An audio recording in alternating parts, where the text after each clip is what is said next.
My dear fellow clergymen, while confined here in the Birmingham City Jail, I came across your recent statement, calling my present activities unwise and untimely. I'm in Birmingham because injustice is here. Injustice anywhere is a threat to justice everywhere. Whatever affects one directly affects all indirectly. Never can we afford to live with a narrow, provincial, outside agitator idea. Anyone who lives inside the United States can never be considered an outsider anywhere within its bounds. It is unfortunate that demonstrations are taking place in Birmingham, but it is even more unfortunate that the city's white power structure left the Negro community with no alternative. You may well ask, why direct action? Why sit-ins, marches, and so forth? Isn't negotiation a better path? You are quite right in calling for negotiation. Indeed, this is the very purpose of direct action. Nonviolent direct action seeks to create such a crisis and foster such a tension that a community which has constantly refused to negotiate is forced to confront the issue. It seeks to so dramatize the issue that it can no longer be ignored. My citing the creation of tension as part of the work of the nonviolent resistor may sound rather shocking, but I must confess that I am not afraid of the word tension. I have earnestly opposed violent tension, but there is a type of constructive, nonviolent tension which is necessary for growth. My friends, I must say to you that we have not made a single gain in civil rights without determined legal and nonviolent pressure. Lamentably, it is an historical fact that the privileged groups seldom give up their privileges voluntarily. Individuals may see the moral light and voluntarily give up their unjust posture, but groups tend to be more immoral than individuals. Frankly, I have yet to engage in a direct action campaign that was well timed in the view of those who have not suffered unduly from the disease of segregation. For years now, I've heard the word wait. This wait has almost always meant never. We must come to see that justice too long delayed is justice denied. I must make two honest confessions to you, my Christian and Jewish brothers.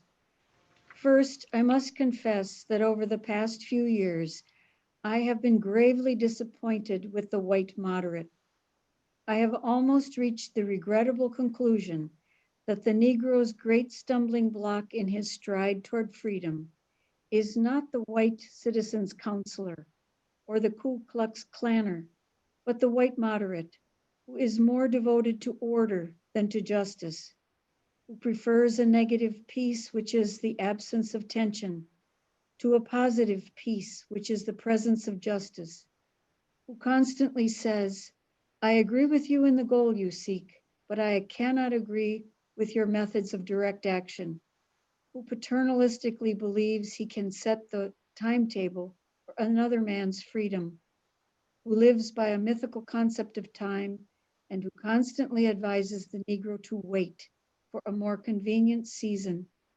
Shallow understanding from people of goodwill is more frustrating than absolute misunderstanding from people of ill will. I had hoped that the white moderate would understand that law and order exist for the purpose of establishing justice. In your statement, you assert that our actions, even though peaceful, must be condemned because they precipitate violence. But is this a logical assertion?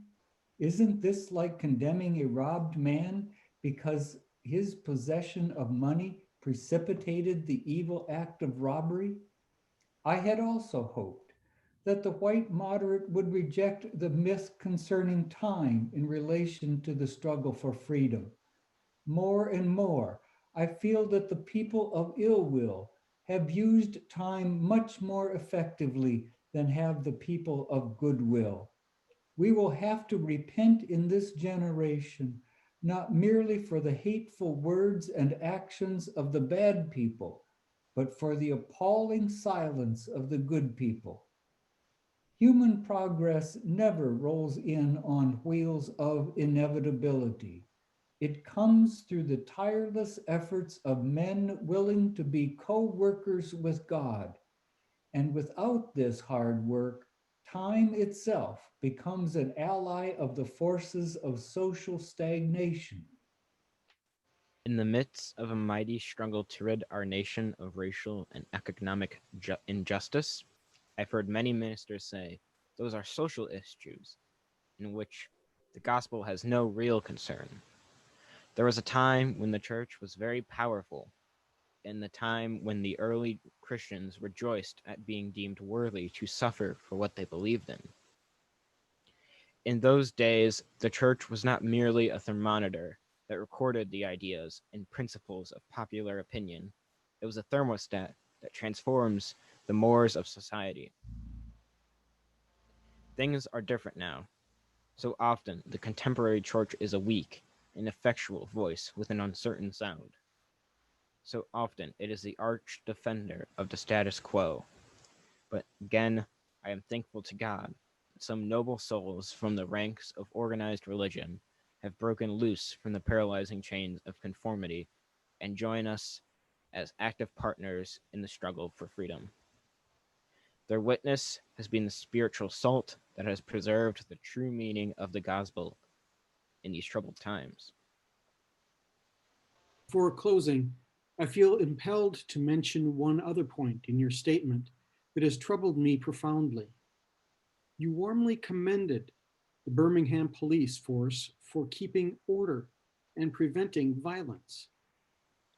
I doubt that you would have so warmly commended the police force if you had seen its dogs sinking their teeth into unarmed, nonviolent Negroes. I doubt that you would so quickly commend the policemen if you were to watch them push and curse old Negro women and young Negro girls, if you were to see them slap and kick old Negro men and young boys. I cannot join you in your praise of the Birmingham Police Department.